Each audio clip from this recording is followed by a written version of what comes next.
Welcome my YouTube channel. आज हम पढ़ेंगे एल्डिहाइड, कीटोन तथा कार्बोक्सिलिक अम्ल, जिनमें हम पढ़ेंगे सामान्य संरचना और क्रियात्मक समूह। सामान्य संरचना कीटोन की है जब दो एल्काइल ग्रुपों के बीच में C डबल बॉन्ड O जुड़ा होता है तो वो कहलाता है हमारा कीटोन। अब इसका क्रियात्मक समूह हो जाएगा C double bond O single bond C। फिर है हमारा second aldehyde group. Aldehyde group क्या होता है? जब एल्काइल ग्रुप के साथ CHO जुड़ा होता है तो वो कहलाता है हमारा एल्डिहाइड। अब इसका क्रियात्मक समूह हो जाएगा HCO। थर्ड है हमारा कार्बोक्सिलिक अम्ल। कार्बोक्सिलिक अम्ल में क्या होता है? जब एल्काइल ग्रुप के साथ COOH जुड़ा होता है तो वो कहलाता है हमारा कार्बोक्सिलिक। अब है क्रियात्मक समूह। क्रियात्मक समूह क्या होता है? COOH, ये है हमारा क्रियात्मक समूह कहलाता है। एस्टर में क्या होता है? जब दो एल्काइल के बीच में C डबल बॉन्ड O जुड़ा होता है तो वो कहलाता है हमारा एस्टर, जिसमें हमारा क्रियात्मक समूह हो जाएगा C single bond C double bond O single bond O। ये है हमारा हो जाएगा क्रियात्मक समूह।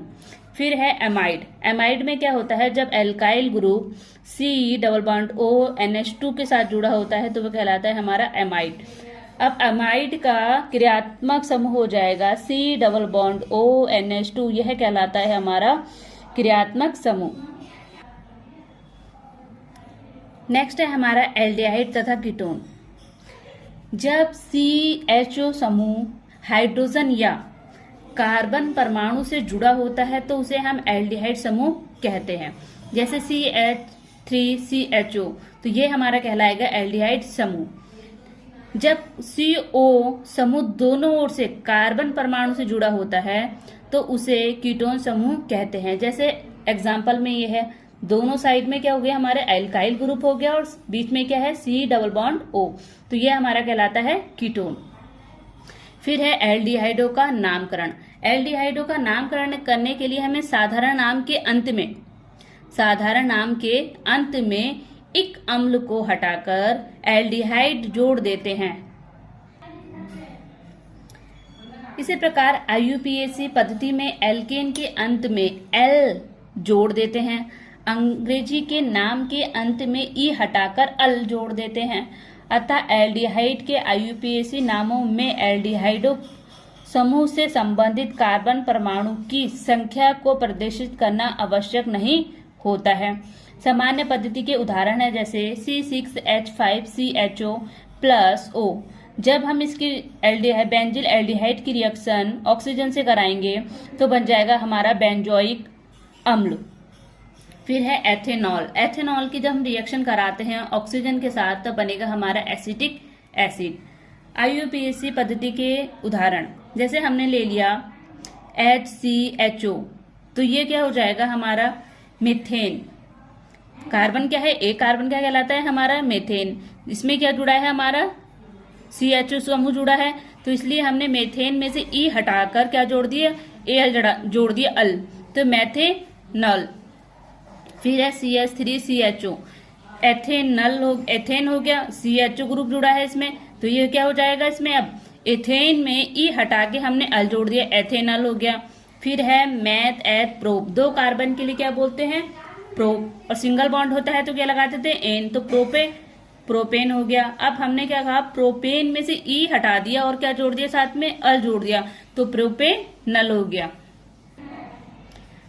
IUPAC के अनुसार सबसे पहले हम क्या करते हैं? कार्बन की लंबी चेन को देखते हैं। जैसे हम यहाँ से और कार्बन की लंबी चेन उस साइड से देखते हैं जिधर हमारा कोई भी फंक्शनल ग्रुप जुड़ा होता है। जैसे मैंने कहा मैथ एथ प्रो ब्यूट, क्या हो रहे हैं? हमारे 1 2 3 4 कार्बन हो रहे हैं, और साथ में फिर क्या है? हमारे एक समूह जुड़ा हुआ है 1 2 3। 3 नंबर पे हमारे जुड़ा है मीथेन, तो 3 मिथेल।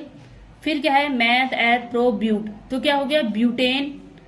E हटा के मैंने क्या कहा था? कार्बोक्सिलिक ग्रुप जुड़ा है तो क्या लगा देते? अर्ड, तो 3 मिथाइल ब्यूटेनल। फिर सेकंड है हमारा, फिर एक दूसरा एग्जांपल में मैथ एथ प्रो ब्यूट पेन। तो क्या हो जाएगा, मगर हमारे काउंटिंग हमने किधर से करेंगे, इधर से करें, 1 2 3 4 5, इधर भी सेकंड नंबर पे क्रियात्मक समूह है, इधर भी, तो हम किधर से भी क्रियात्मक समूह के अनुसार इधर से करते हैं जिधर से हमारा एल्डिहाइड ग्रुप जुड़ा है। तो पहले हमारे 1 2 3 4 नंबर पे क्या है, हमारा OH ग्रुप जुड़ा है, तो 4 हाइड्रो ऑक्सी, फिर 2 पे क्या जुड़ा है, हमारा मीथेन जुड़ा है, फिर उसके बाद 1 2 पे क्या है, हमारा मीथेन हो गया, तो मैथ एथ प्रो ब्यूट पेन, तो हमने क्या लिख दिया, पेंटेन, मगर क्या है क्रियात्मक समूह है तो ई हटा के हमने क्या लगा दिया, अल लगा दिया, तो पेंटेनल, तो 4 हाइड्रोक्सी 2 मेथेल पेंटेनल। Thank you.